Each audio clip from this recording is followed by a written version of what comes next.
let's all just sort of, I invite you to close your eyes with me if you like. I've been sort of taking these warm-ups into very long directions, so my intention tonight is to pull it back into a reasonable duration and get to everything that you guys want to talk about. But if you will, nice deep breath with me. And let's just repeat that on your own, nothing fancy. Just take note of the breaths you are receiving, inhaling and exhaling.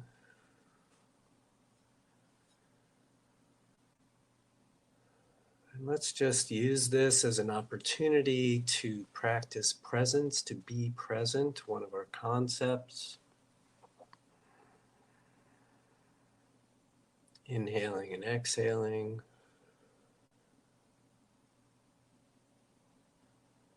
All right, so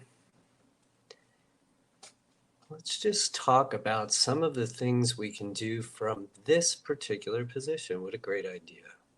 So I often refer to this sort of like doing something like we just did or are still doing, something that brings us on purpose into the present moment. I often kind of call that neutral, just getting to neutral. And so now, from this place of neutrality, from this place of presence, I just want to go over some things that we can do from here. Because oftentimes when we're not grounded, when we're in our heads, when we're anxious, nervous, depressed, sad, lonely, excited, it's sometimes hard to make sense of things. So coming to neutral, coming to presence is always a lovely idea. So from here, first we can make the connection between our mind and our body, take a little bit more noticing through the breath and then into wherever else it extends that, oh yeah, I have a body. Oh yeah.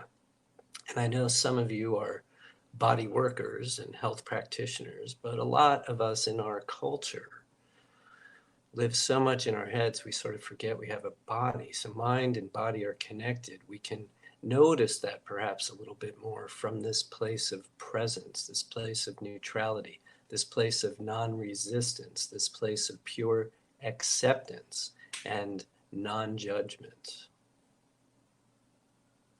Another thing that I always like to do here is to employ an attitude of gratitude. Now I say employ, the idea is that it's always on anyway, but to take note and say, here I am in this present moment. What have I got right here, right now to be grateful for? 5 things, 10 things, 50 things. It's about cultivating a habit. It's about understanding and appreciating that for all the things that we humans do, the source of all of it is not us. So when we craft and cultivate that attitude of gratitude, it puts us into constant dialogue with Source and thereby raises our frequency. Everything is energy. There's another concept. So the more we are in gratitude, the more we are expressing gratitude for the things in our experience, the more we are connected to Source, the better we feel. Plain and simple. Now, if the present moment is kind of a neutral place for you to be, and or pleasant, on the pleasant, happy, wonderful, excellent, good, quote unquote, side of things, well, I always find that this is a juicy time to set a shiny, clear intention for something you might want to be or do or have. The law of attraction is always on. That means we're always getting more of what we're thinking about, more of what we're feeling. We put all of that material into what we call here a shiny, clear intention. Intentions matter.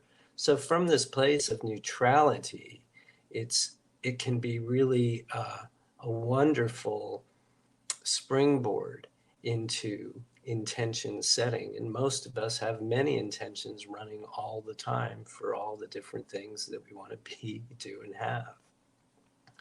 Now, if on the other hand, we find that this present moment, after we are willing to be in it and to stop resisting it, we might just find that we don't like it very much. here we are in a situation that is just not to our liking. And for the purposes of this, I was going to say conversation, but it's more of a monologue.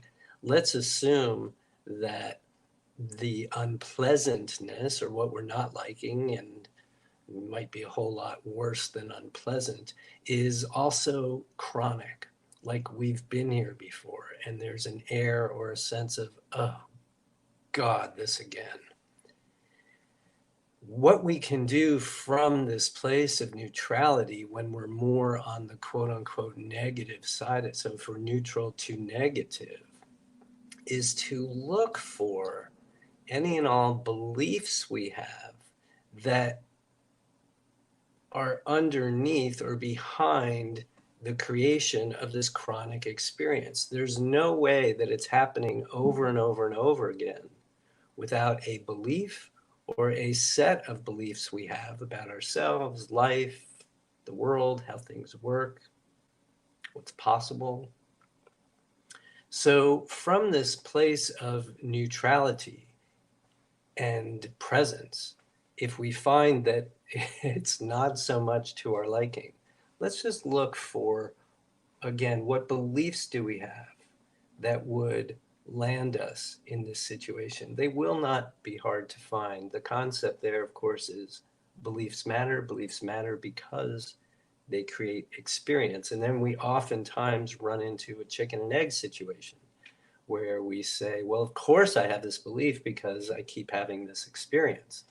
Well, then somebody says, well, maybe I'm having this experience because I keep having this belief.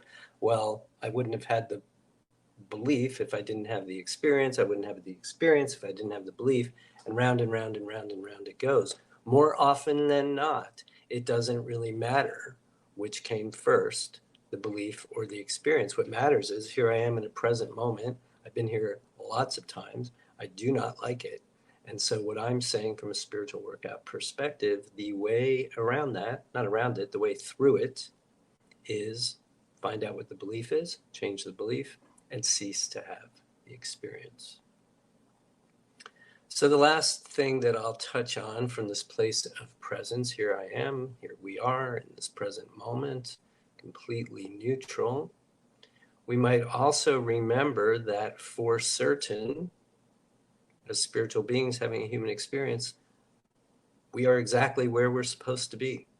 We are exactly where we are supposed to be. There are no accidents. Nothing is random. Now, of course, like many of our concepts, this is a belief in and of itself. So it's up to you to decide whether you believe that you were always in the right place at the right time or not. And I'll just leave it there. So nice deep breath with me, if you will. Clean out all the junk and hold on to the good stuff. Exhale. Come on back, and I want to talk about what you want to talk about.